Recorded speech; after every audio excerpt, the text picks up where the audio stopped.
Mleta simu yangu hapo, sio ukaanza kumpenda hapa. Angalia mwenyewe unavyojichekea hapa. Ndugu yangu. Au utaanza kuwa mnafiki wewe.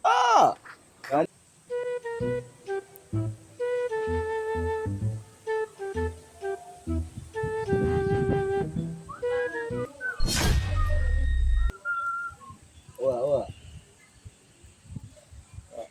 Amka. Vipi? Poa. Kwema.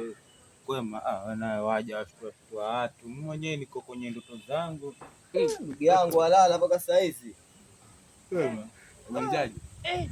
Nimepata mrembo na mwingine mzuri sana. Ndio ameremeta. Usiniambie. Lazima na nikwambie. Mtoe wapi wewe? Unajua na mambo yangu mimi nikienda huku hapa na pale basi lazima niwahi warembo. Nishakuzoea. Kila siku ni mtoto mzuri. Mrembo kaka, mrembo. Mimi hata simjui demu wako. Haya, siku moja ukija ukinishika naye. Sasa wewe huwezi kuwa na mtoto kama huyo. Mtoto huyo hapa, mtoto magetini ndo huyo. Mtoto mwenyewe ndo huyo. Mtoto wa magetini huyo. Usiniambie. Sasa au si? Umuonaje? Cheki kitu nicho. Lakini sasa mimi nataka kukwambia kitu. Huyo mimi sikudanganyi hiki. Wagongewa. Anagongewa wapi? Kuangalia wewe. Huu mwezi. Anagongewa wapi? Wewe mwezi kabisa yani. Mwezi. Anagongewa wapi?